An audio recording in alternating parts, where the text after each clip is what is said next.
календаре. Сегодня в нашей программе мы будем говорить о налогах на имущество. В музейной рубрике познакомимся с картиной, посвященной легендарному снайперу Ивану Кульбертинову. Напомню также, что завтра, 7 ноября, состоится торжественное открытие скульптурной композиции знаменитому якутянину. Об этом мы более подробно поговорим с нашей гостьей по скайпу, главным архитектором Якутии Ириной Алексеевой. Также узнаем, что такое онлайн-встреча «Диалог на равных». И это еще не все. Оставайтесь на нашем канале и будете в курсе всех актуальных утренних полезных новостей. Ну а далее знакомимся с прогнозом погоды на день 6 ноября. По данным Якутского управления по гидрометеорологии и мониторингу окружающей среды, сегодня в центральных Улусах в 6 часов утра температура воздуха составила минус 15, минус 21 градус. Днем ожидается до минус 11, минус 17. В Заречье минус 15, минус 26 утром, днем минус 12, минус 21.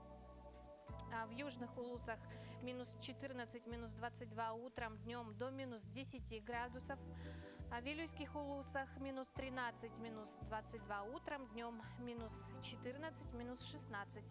В Нижнеленских минус 20, минус 23 градуса утром, днем минус 18, минус 23.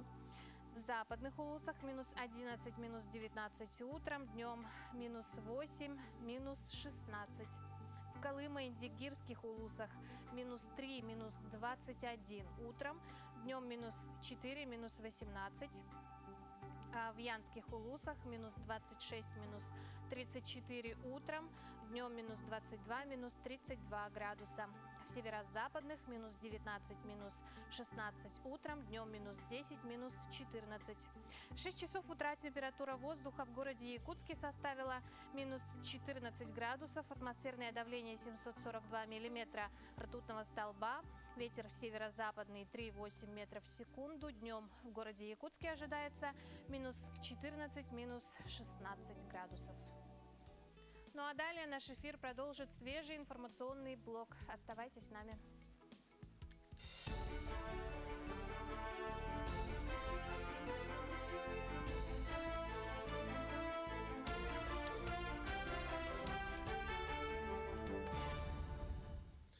Утренний эфир продолжает выпуск новостей. В студии Сергей Михедов. Здравствуйте.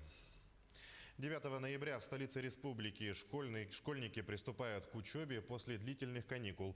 Учебный процесс будет организован в очной форме для всех классов с соблюдением мер, рекомендованных Роспотребнадзором. 9 и 11 классы обучаются только в очном формате. С 1 по 8 классы, а также 10 будут учиться в смешанной форме, то есть с применением дистанционных образовательных технологий. С целью разобщения потока учащихся будут организованы дополнительные входы в школу, а также расписание посещения столовой для начальных классов. Преподаватели старше 65 лет будут работать удаленно. Режим работы по урокам по образовательным учреждениям, они сохраняются в режиме не менее. На полную обработку, дезинфекции и так далее они будут предусматриваться, но в неучебное время, между уроками и между сменами и по завершении обучения в школе. Вторая всероссийская стартап-экспедиция начала свою работу. В прошлом году она охватических проектов, направленных на решение задач крупных компаний. В частности, в этом году новыми решениями заинтересовались Индрайвер, Алроса ИТ и предприятие Северсталь. В конкурсном отборе приняло участие более 300 разработчиков, которые представили свои проекты. По результатам конкурса авторы лучших из них будут приглашены на собеседование и, возможно, станут частью той или иной крупной корпорации.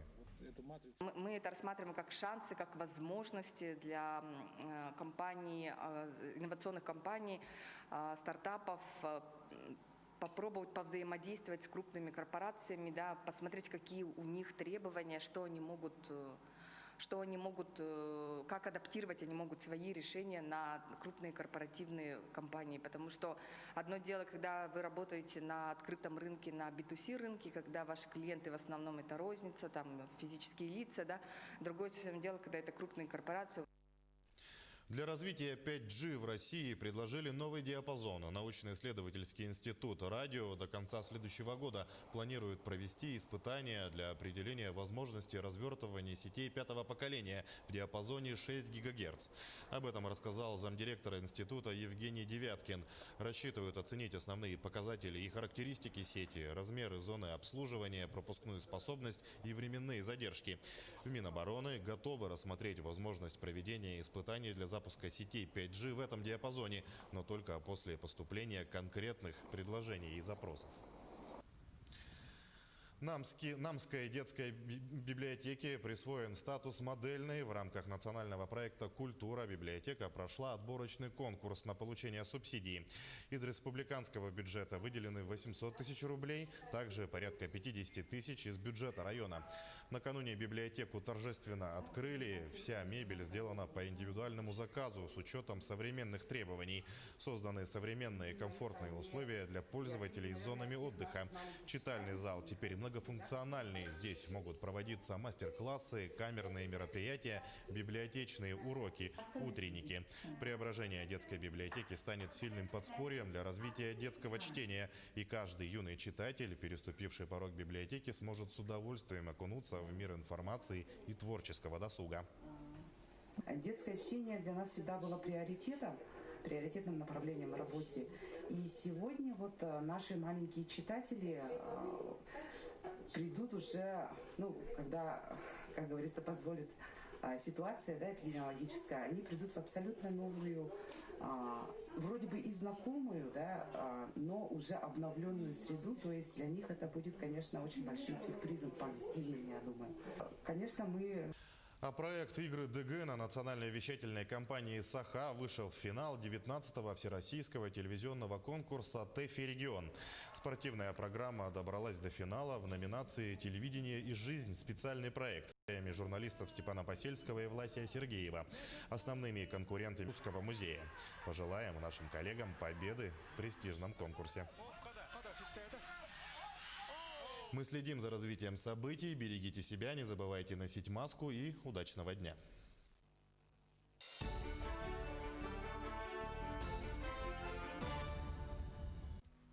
Спасибо коллегам, и мы продолжаем знакомить вас с интересными событиями. Скульптура предотвратила крушение поезда метро в Нидерландах. Поезд метро сошел с рельс и мог бы сорваться с 10-метровой высоты, но остановила его большая скульптура в виде хвоста кита. Инцидент назвали удивительным везением. Трагедии удалось избежать благодаря установленной художественной инсталляции. Состав остановился прямо на большой скульптуре хвоста кита на станции метро. К счастью, в результате ночного инцидента никто не пострадал. Машинисту поезда и пассажирам удалось самостоятельно покинуть вагон, не получив никаких травм. По словам местных властей, пока не ясно, что именно стало причиной аварии, но точно известно, что водитель не смог вовремя остановить состав и пересек шлагбаум. Теперь они думают над тем, как снять вагон, который оказался подвешенным на высоте 10 метров. Стоит отметить, что скульптура под названием Whale Tails, в переводе с английского «хвосты кита», была установлена в конце пути в 2002 году. Создатель инсталляции сказал, что он удивлен, и конструкция не сломалась под весом поезда. Камеры начнут штрафовать за непристегнутые ремни и смартфоны. Комплексы фото-видеофиксации будут искать нарушителей с помощью нейросетей и биг-дата. Так, в Москве скоро заработает 8 камер, которые будут фиксировать использование водителем телефона во время движения и непристегнутый ремень. Тестирование работы камер велось с февраля этого года, однако штрафы пока не выписывались. К штрафу будет прилагаться фотография, на которой, как подчеркнул Дептранс, будет отчетливо видно, что во время движения водитель не был пристегнут или использовал телефон. При этом на снимках лица будут размыты для защиты персональных данных. Доступ к оригиналу будет у сотрудников госавтоинспекции, если водитель решит обжаловать свой штраф. Отмечается, что камера распознает нарушение не только когда телефон находится у уха, а даже нахождение телефона в руках будет расцениваться как признак нарушения, вне зависимости от того, разговаривает ли автомобилист по телефону или пишет сообщение. За непристегнутый ремень безопасности полагается штраф в размере 1000 рублей, а за использование телефона за рулем 1500 рублей. Ну а если и у вас есть какие-то интересные новости, смело пишите нам на наш WhatsApp номер 8 914 279 2262. Также можете поздравить кого-то с днем рождения или пожелать доброго пятничного дня сегодня. Ну а что говорят нам звезды в этот пятничный день? Если вы прислушиваетесь к гороскопам, то следующая информация будет для вас полезной.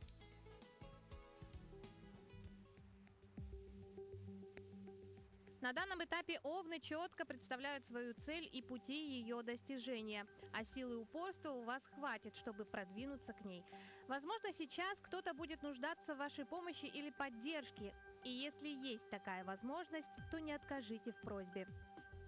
Тельцы. Проверяйте самостоятельно поступившую деловую информацию и никому не верьте на слово. Возможно, новые знакомства на данном этапе окажутся полезными. В отношениях с любимым человеком возьмите на себя организацию совместного досуга. Близнецы. Займитесь наведением порядка в делах. Данный период больше подходит для рутинной работы, нежели для творческого процесса. Постарайтесь этот день посвятить отдыху, лучше за пределами города. Время очень удачное для дальних поездок и путешествий. Раки. В данное время любые вопросы пытайтесь решить мирным путем. Вы можете убедить в своей правоте нужных людей, если хорошо подготовитесь к предстоящему разговору и сможете почувствовать, что за собеседник перед вами находится. Постарайтесь доставлять себе и своим близким больше приятных эмоций. Львам сегодня любую работу нужно выполнять не спеша. Не гонитесь за количеством, так как вы все равно не сможете выполнить все намеченное. Перед тем, как обратиться за профессиональной или материальной, лучше всего заняться составлением планов на будущее. Возможно, стоит попробовать себя в новом деле. Отношения с любимым человеком будут носить спокойный характер. Вы сможете расслабиться и слегка отдохнуть. Весы. В данный период вы наделены достаточной силой, и вам придется решить, куда ее направить. Возможно, накопились домашние дела, до которых долгое время не доходили руки. Настал благоприятный момент с ними разделаться. А если особого желания трудиться не будет, то можно провести время в приятной компании, где вас ожидает невероятный успех. Скорпионы рискуют изрядно растратить свои энергетические запасы. Связано это может быть с конфликтами, возникающими на бытовой или профессиональной почве. Постарайтесь не тратить свои силы на ссоры, так как в скором времени энергия вам понадобится для более важных дел. Стрельцов в какой-то мере будет тяготить профессиональная деятельность. Возможно, вы ждете перемен или просто устали. Но сейчас не принимайте поспешных решений. Они могут оказаться продиктованными не голосом разума, а мимолетными эмоциями. А в данный момент это не лучшие советчики. В профессиональной деятельности козерогов ждет стабильность, если вы не начнете хитрить. Любая, даже самая невинная ложь будет нарастать, как снежный ком. Поэтому не рискуйте понапрасну, если дорожите своей работой и положением в обществе. Постарайтесь больше времени проводить в компании тех людей, с которыми вам хорошо. У водолеев сейчас не самое удачное время для выяснения отношений с любимым человеком. Вы можете реагировать на складывающиеся обстоятельства более эмоционально, чем обычно, и способны в разгар конфликта наговорить много лишнего, о чем даже вскользь упоминать не стоит. Для новых знакомств данный день неподходящий. Рыбы. Данный период располагает к спокойной, размеренной работе. Никаких нервозных ситуаций возникнуть не должно. Больше времени проводите в офисе. Наступило время для реализации планов. Полезно заняться физическими упражнениями.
Добро пожаловать в новый день.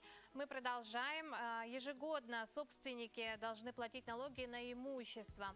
Дома, дачи, квартиры, комнаты, транспортные средства, а также земельные участки. Рассчитаться россияне по ним должны традиционно до 1 декабря. Прямо сейчас с нами на прямой связи по скайпу начальник отдела работы с налогоплательщиками Лилия Егорова. Лилия, доброе утро. Слышно? Доброе утро. Слышно, да, Отлично. доброе утро.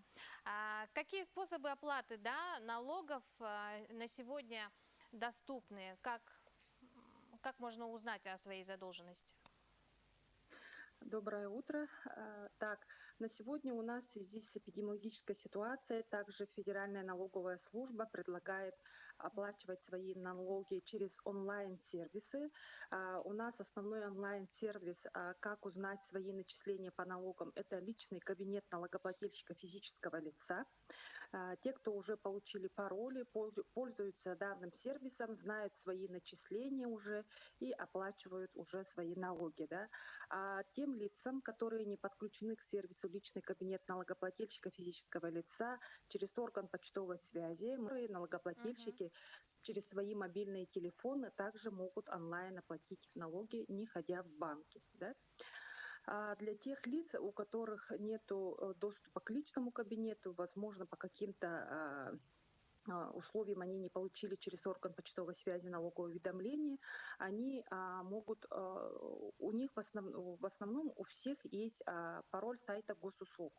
Поэтому они могут зайти на наш сайт налог.ру, раздел «Физические лица», личный кабинет налогоплательщика, и выбрать «Войти с помощью пароля ИСИА». В этом случае они войдут с помощью пароля сайта госуслуг, и также они полностью увидят свои начисления своих налогов и онлайн могут заплатить налоги.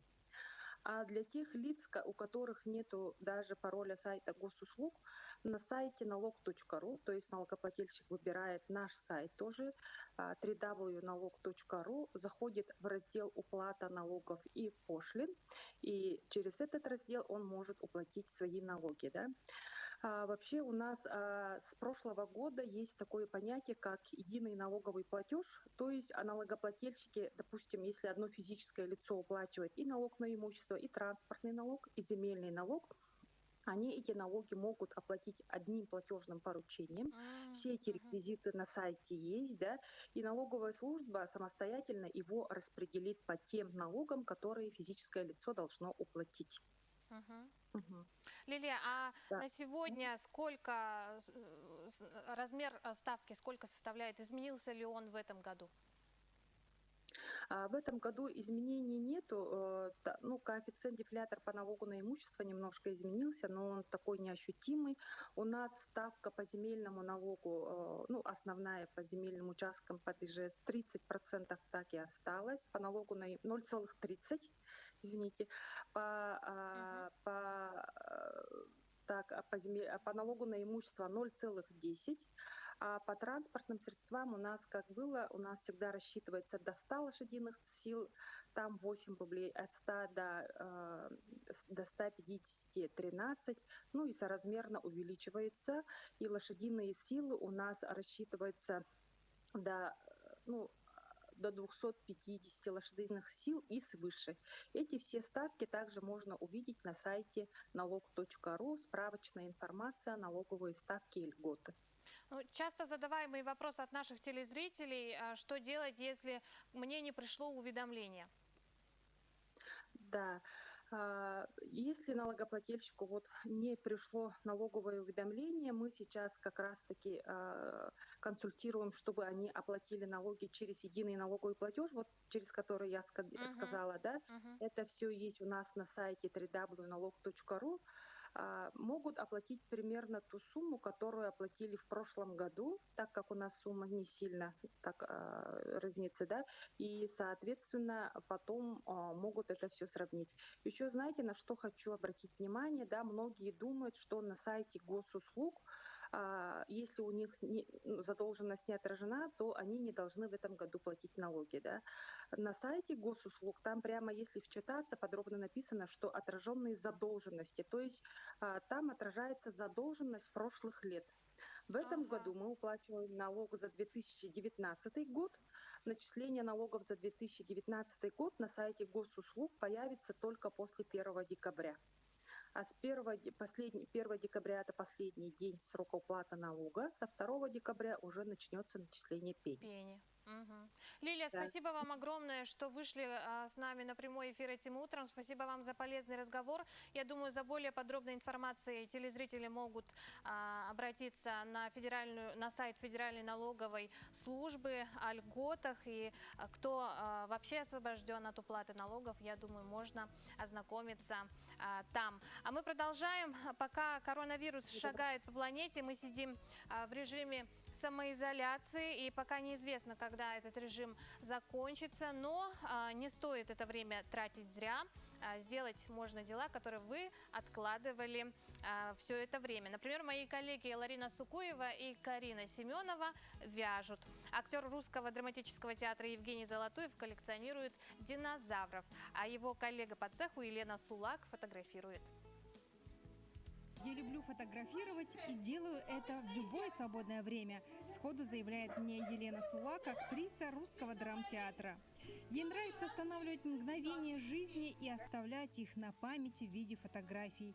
Ведь она уверена, что в каждом бумажном или электронном отпечатке есть кусочек времени, который навсегда останется в том виде, в котором вы его видели. И это просто удивительно. Самой моей маленькой модели был всего 1 день. Самому моему тяжелому малышу он весил аж 7 килограмм. Он у меня не помещался ни в одну корзинку.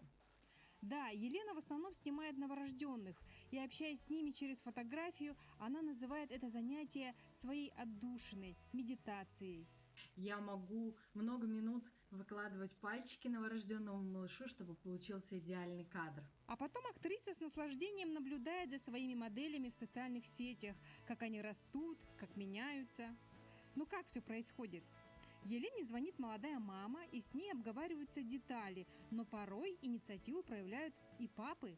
У меня был такой интересный папа, который сам позвонил и все рассказал, что он хочет, какие цвета, какое, чтобы было ощущение от фотографии. Обычно озвучивают, в каком цвете они хотят видеть своего малыша. Очень многие любят, чтобы у детей были необычные шапочки в виде зверюшек и маленькими игрушками. И чтобы эта фотография была теплой, особенно для тех, чей малыш родился зимой, ведь таким образом родители хотят передать ему тепла. Елена готовит огромный чемодан реквизита. Внутри фоны, игрушки, одежда, одеяло, цветочки. Если это девочки, то там начинается полнейшее ми-ми-ми. Я вообще говорю, что я не фотограф, я какая-то нянька на самом деле. Сейчас, в период пандемии, Елена тоже не сидит на месте. Она готовит персональную фотовыставку «Чувство номер 9». Ее открытие состоится, как только театры вновь распахнут свои двери. С нетерпением ждем. Без этого. Доброе утро, мы продолжаем. 10 ноября состоится онлайн-встреча «Диалог на равных». «Диалог на равных» – это встреча успешных людей с молодежью. Своей историей успеха в этот раз поделится советник министра спорта России, заместитель председателя Совета Минспорта Роман Ольховский. Более подробно о данных онлайн-встречах мы сегодня поговорим с руководителем вектора развития спортивной молодежи, руководителя ВСКФ СФФУ Александром Черкашиным. Александр, доброе утро. Доброе утро, дорогие телезрители. Как настроение сегодня у вас? Отлично. Отлично. Встреча со спикером, да, это вот первое такое мероприятие будет, онлайн-встреча, или оно уже вот в который раз проводится? Это проект Федерального агентства по делам молодежи Российской Федерации. В прошлом году у нас было, но было как встреча именно с героями. Но как ситуация у нас поменялась, у нас перешли на дистанционный онлайн дистанционно, да? на Zoom перешли. И в этом году у нас первая встреча у нас была 29 октября. Это у нас член Общественной палаты Российской Федерации, начальник отдела Смоленского государственного физкультурной академии города Смоленск. Это Анастасия Владимировна Бышевская. И у нас 10 октября у нас будет советник министра спорта, заместитель председателя общественного совета и первый вице-президент российского студенческого спорта Роман Михайлович Ольховский. Ну а как подбираются спикеры? Кем они подбираются? Ну, как я председатель проекта, я выбрал именно спортивного направления, я выбрал. Но в этом именно хотел, чтобы более выбрать из другого региона, чтобы формат был более интересным, и наши молодежь узнали, как добиваются успеха в другом регионе. Да, действительно. Ну а цель проекта главная какая? Ну, цель проекта это студенческой молодежи, что Россия страна возможностей, что любой молодежь нашей страны могут добиться в любой сфере и в любом регионе. Но можно узнать наперед, какие спикеры ожидаются также в этом году, в дальнейшем? Ну, пока так, но еще будет известно. Но еще планируем из политиков, именно Государственной Думы. Но это пока еще на данном этапе готовится.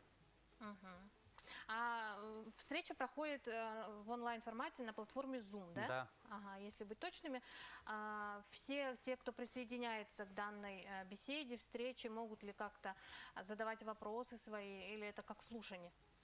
Нет, слушатели смогут задавать любые вопросы спикеру, которые по данной теме. Ну, например, у нас по спорту может задать любые вопросы, и участие могут принять любые, все желающие. Александр, ну у вас есть возможность пригласить, пожалуйста. Могу всех 10 октября 17:00 на сайте Министерства молодежи будет указано, и по разным мессенджерам будет информация. Спасибо. Спасибо, Александр. Удачи вам, успехов. Будем ждать хороших новостей по результатам уже онлайн-встречи. Взаимно. Спасибо. Спасибо. А далее у нас небольшая рекламная пауза. Оставайтесь с нами.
Доброе утро. Мы продолжаем наш эфир.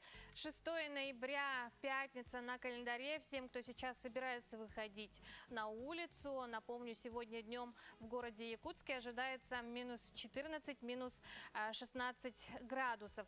Впереди у нас небольшой блок новостей, после которого с нами на прямой связи по скайпу выйдет главный архитектор нашей Якутии Ирина Алексеева. Так что можете, в принципе, готовить свои вопросы и отправлять их на WhatsApp. Ну а сейчас новости.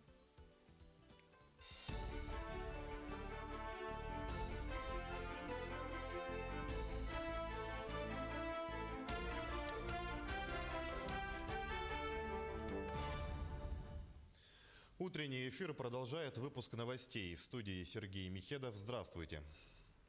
9 ноября в столице республики школьники приступают к учебе после длительных каникул.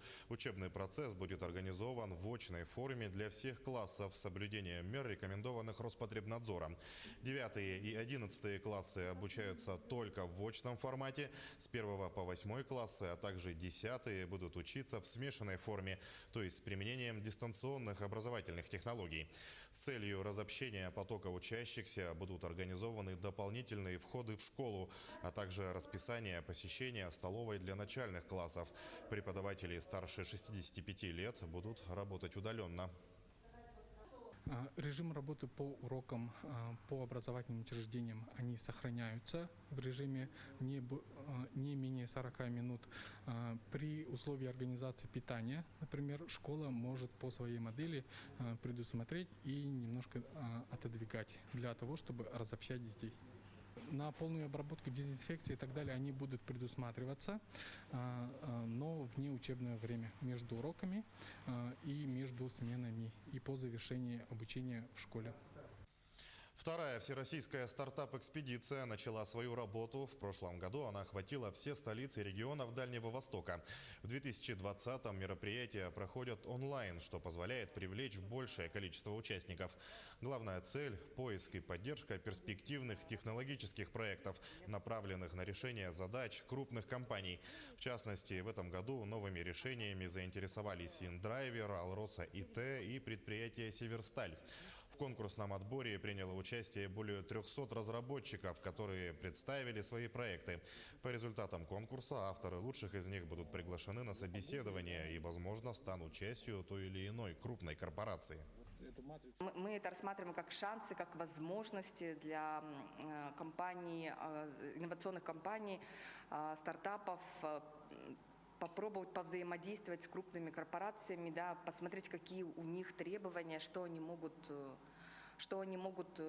как адаптировать они могут свои решения на крупные корпоративные компании. Потому что одно дело, когда вы работаете на открытом рынке, на B2C рынке, когда ваши клиенты в основном это розница, там, физические лица, да. Другое совсем дело, когда это крупные корпорации. Для развития 5G в России предложили новый диапазон. Научно-исследовательский институт радио до конца следующего года планирует провести испытания для определения возможности развертывания сетей 5-го поколения в диапазоне 6 ГГц. Об этом рассказал замдиректора института Евгений Девяткин. Рассчитывают оценить основные показатели и характеристики сети, размеры зоны обслуживания, пропускную способность и временные задержки. В Минобороны готовы рассмотреть возможность проведения испытаний для запуска сетей 5G в этом диапазоне, но только после поступления конкретных предложений и запросов. Намской детской библиотеке присвоен статус модельной. В рамках национального проекта «Культура» библиотека прошла отборочный конкурс на получение субсидий. Из республиканского бюджета выделены 800 тысяч рублей, также порядка 50 тысяч из бюджета района. Накануне библиотеку торжественно открыли. Вся мебель сделана по индивидуальному заказу с учетом современных требований. Созданы современные комфортные условия для пользователей с зонами отдыха. Читальный зал теперь многофункциональный. Здесь могут проводиться мастер-классы, камерные мероприятия, библиотечные уроки, утренники. Преображение детской библиотеки станет сильным подспорьем для развития детского чтения. И каждый юный читатель, переступивший порог библиотеки, сможет с удовольствием окунуться в мир информации и творческого досуга. Детское чтение для нас всегда было приоритетным направлением в работе. И сегодня вот наши маленькие читатели придут уже, ну, когда, как говорится, позволит ситуация, да, эпидемиологическая, они придут в абсолютно новую, вроде бы и знакомую, да, но уже обновленную среду. То есть для них это будет, конечно, очень большим сюрпризом, позитивным, я думаю. Конечно, мы будем стараться оправдывать надежды, которые возлагают на нас. Ну и у нас есть свои очень большие, конечно, планы, которые мы будем воплощать. А проект «Игры ДГ» на национальной вещательной компании «Саха» вышел в финал 19-го всероссийского телевизионного конкурса «ТЭФИ Регион». Спортивная программа добралась до финала в номинации «Телевидение и жизнь. Специальный проект». Режиссером телевизионного проекта «Игры ДГ» является Радомир Томский. Фильм о турнире по национальному многоборью вышел на конкурс с комментариями журналистов Степана Посельского и Власия Сергеева. Основными конкурентами якутского фильма станут омская телевизионная компания с проектом «Самое дорогое» и Санкт-Петербург телеканал «Вещатель» с проектом о юбилее Русского музея. Пожелаем нашим коллегам победы в престижном конкурсе. Мы следим за развитием событий. Берегите себя, не забывайте носить маску и удачного дня.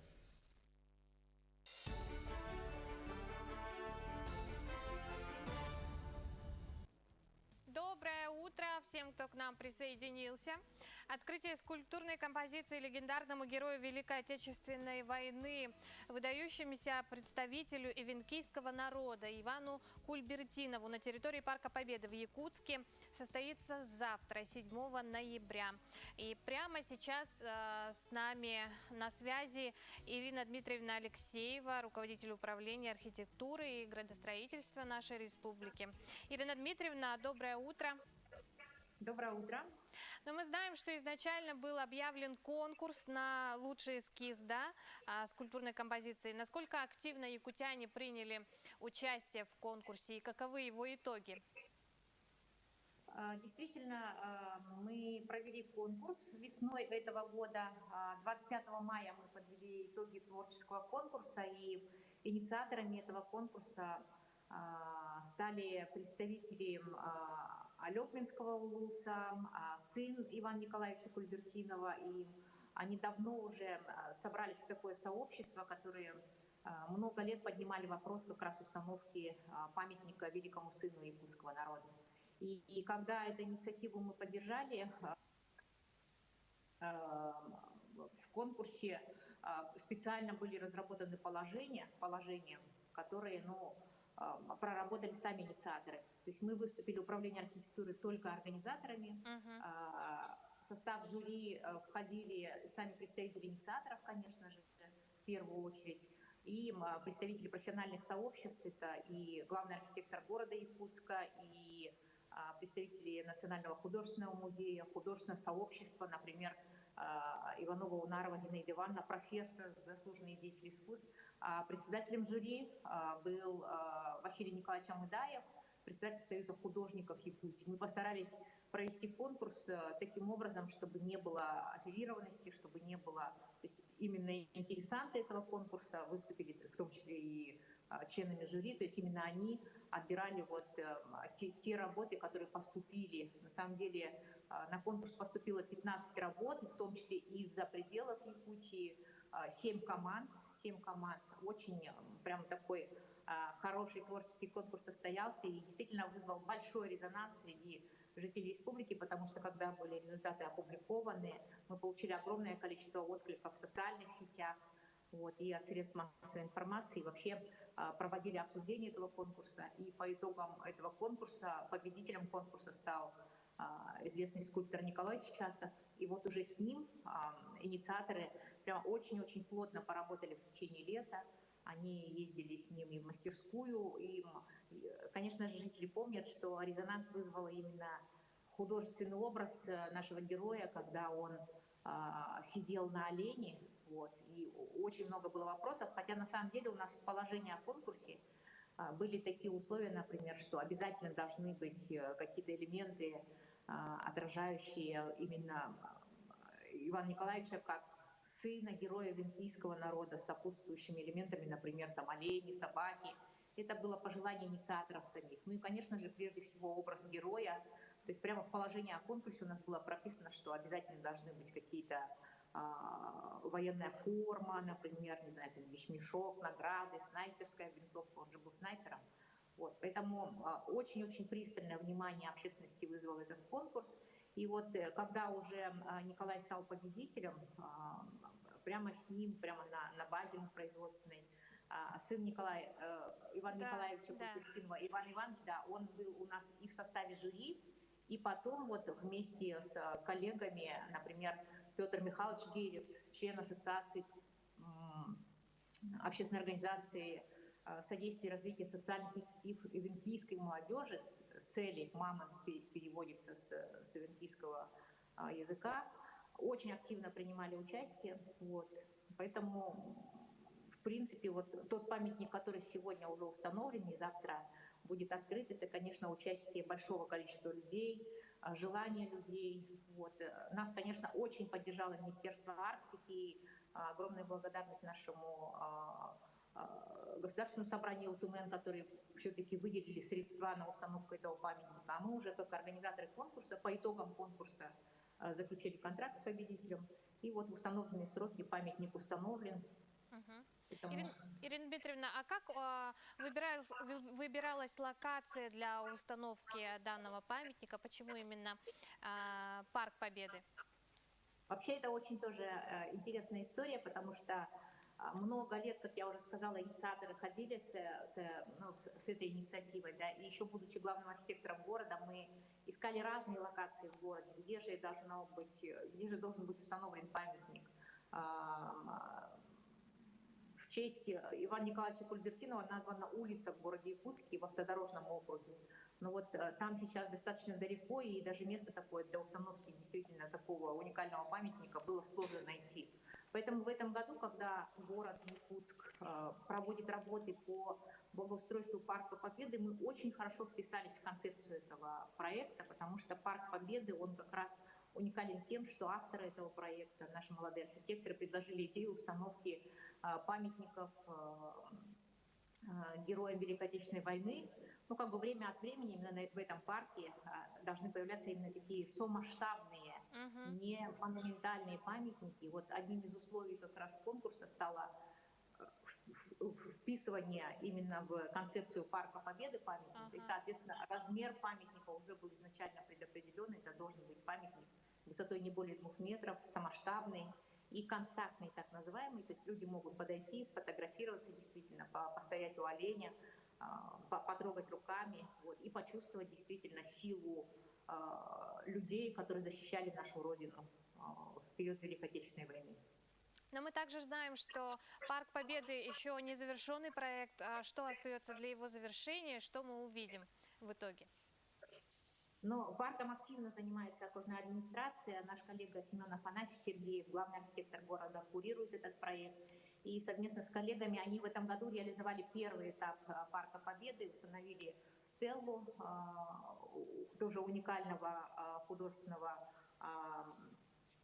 такого как бы образа, да, и в первый этап мы как раз вот вместе с коллегами синхронизировались и включили установку первого памятника на территории Парка Победы, памятник Ивану Николаевичу Кульбертинову. Дальше город предполагает время от времени, значит, вот инициатив очень много, и героев у нас в Якутии, не сказать, что прям много, но есть действительно герои, которым люди время от времени выдвигают инициативы по установке памятников. Поэтому территория очень большая, она позволяет действительно развить эту тему, очень интересно с точки зрения вписывания объектов городской скульптуры в парк, и они должны стать такими знаковыми элементами монументально-художественного искусства, которые станут частью концепции самого Парка Победы.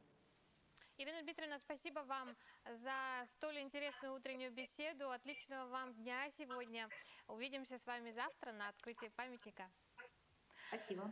А мы продолжаем тему легендарного снайпера Кульбертинова. Свой боевой счет в роли снайпера он открыл 27 февраля 1943 года под Старой Руссой. За время боев на фронтах Отечественной войны Иван Николаевич уничтожил 487 немецких солдат и офицеров. Об этом расскажет картина Федота Макарова.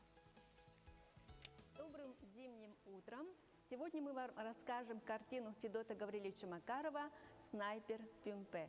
Эта картина посвящена величайшему снайперу Великой Отечественной войны Ивану Николаевичу Кульбертинову. Иван Николаевич Кульбертинов боевой счет в роли снайпера открыл 27 февраля 1943 года под Старой Руссой.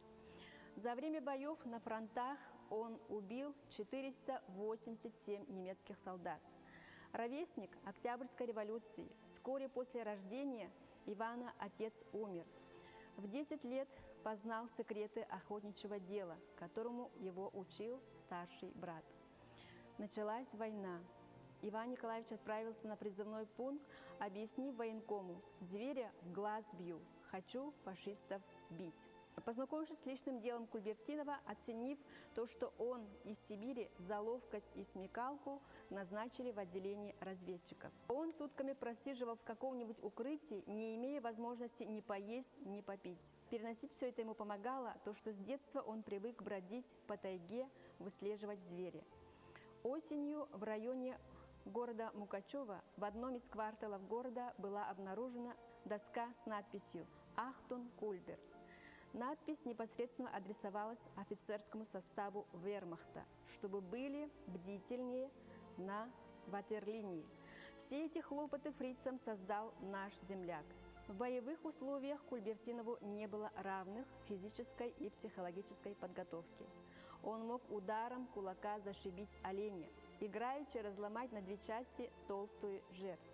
На этой картине вы видите Ивана Николаевича Кульбертинова в охотничьей одежде и сзади перевернутые каски убитых им немцев. 487 штук.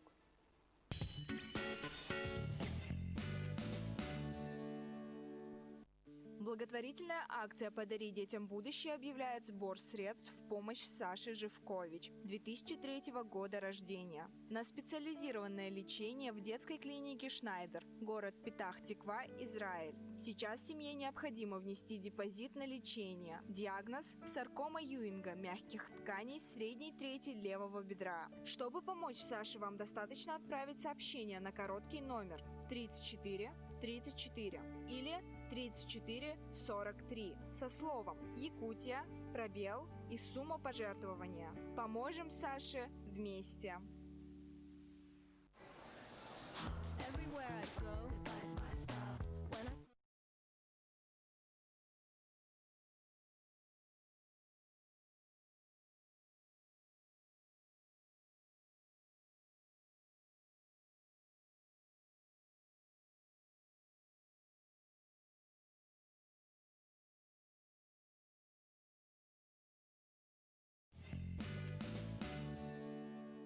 Доброе утро, мы продолжаем наш эфир. Вот уже 90 лет волны якутского радио объединяют всю нашу республику. А в честь юбилейного года мы продолжаем знакомить вас чуть ближе с нашими коллегами. А сегодня героем сюжета стал известный своим голосом в каждом уголке Якутии Юрий Сергеев. Ну что ж, уважаемые радиослушатели, работают телефоны прямого эфира 32... 34 года у микрофона. 34 года на пульсе всех главных событий республики. Бархатный голос Юрия Сергеева, обладающего удивительной магией затрагивать все скрытые уголки человеческой души, сегодня узнает каждый. А ведь судьбу его решил случай. На углу кинотеатра «Центральный» стоял газетный киоск. И там я купил программу теле- и радиопрограмм, и там, значит, прочитал объявление о том, что проводится конкурс дикторов на русском языке, мужской голос. Вот. И я пришел сюда вот, в гостелерадио. Вот тогда я работал в агропроме. Вот. Сейчас в Министерстве сельского хозяйства, в общем отделе работал. И через неделю, буквально полтора, мне позвонили вот, с радиокомитета. Помню, тогда было очень жарко, душно, много было пожаров, дым такой стоял в городе Якутске, как обычно у нас летом бывает. Ну, я приступил к работе. И вот уже практически 34 года. На будущий год 35 лет будет, как я работаю вот, в НВК «Саха». Сменяются времена, развивается техника, но остается неизменным одно. Ежедневно, ежечасно творческий коллектив находится в поиске интересных идей и материалов для своих слушателей. Юрий Николаевич сегодня является редактором и ведущим информационно-политических программ.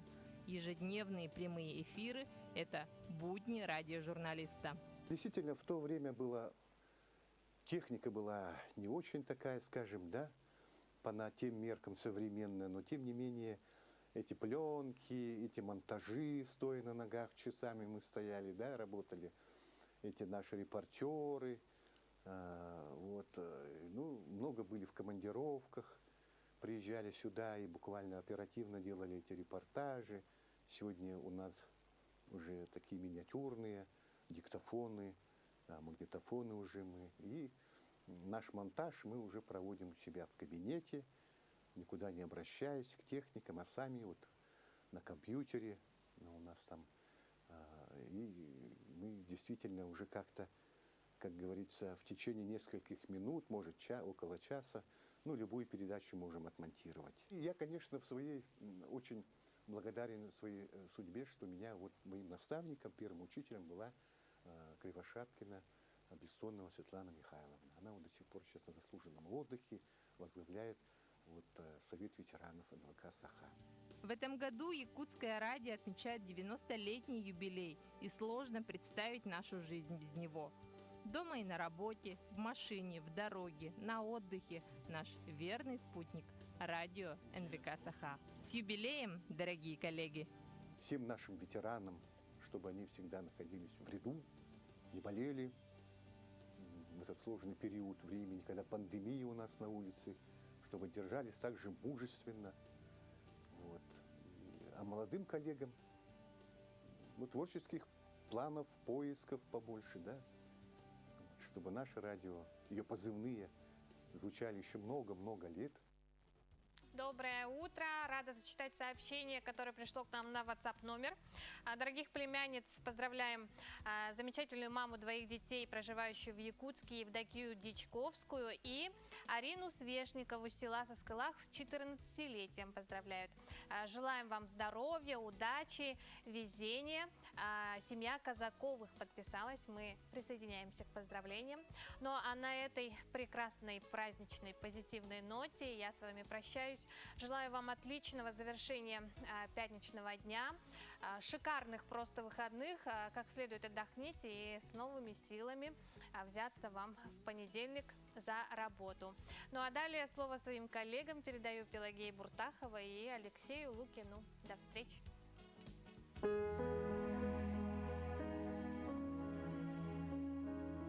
Якутия – это территория великого и непостижимого пространства. Эта первозданная земля влечет человека своими пейзажами и поразительной красотой суровой северной природы. Главным богатством нашей республики являются реки. Это настоящие сокровищницы, затаившие в своих водах многообразие рыб. Федеральный закон о любительском рыболовстве и внесении изменений в отдельные законодательные акты Российской Федерации вступил в силу с 1 января 2020 года. Новая трактовка закона регулирует организацию любительского и спортивного рыболовства. Суть закона состоит в том, что рыболовство осуществляется на водных объектах общего пользования гражданами Российской Федерации свободно и бесплатно. На территории Республики Саха-Якутия суточная норма вылова регламентируется правилами рыболовства для Восточно-Сибирского рыбохозяйственного бассейна. На территории республики для каждой группы районов установлена своя суточная норма. Также с 1 января 2020 года в силу вступили правила учета рыболовных сетей и их обязательной поштучной маркировки, которые осуществляют территориальные органы Федерального агентства по рыболовству. Учету подлежат все сетные орудия, используемые для любительского рыболовства в районах Севера, Сибири и Дальнего Востока. Запрещается добыча водных биоресурсов с применением сетных орудий добычи в водных объектах рыбохозяйственного значения, за исключением добычи на рыболовных участках.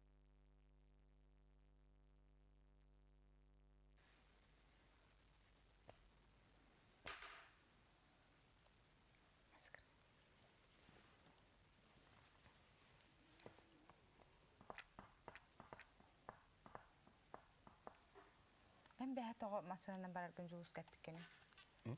Toho juus kapikkene. Ota administrator kutu kinina hanasi.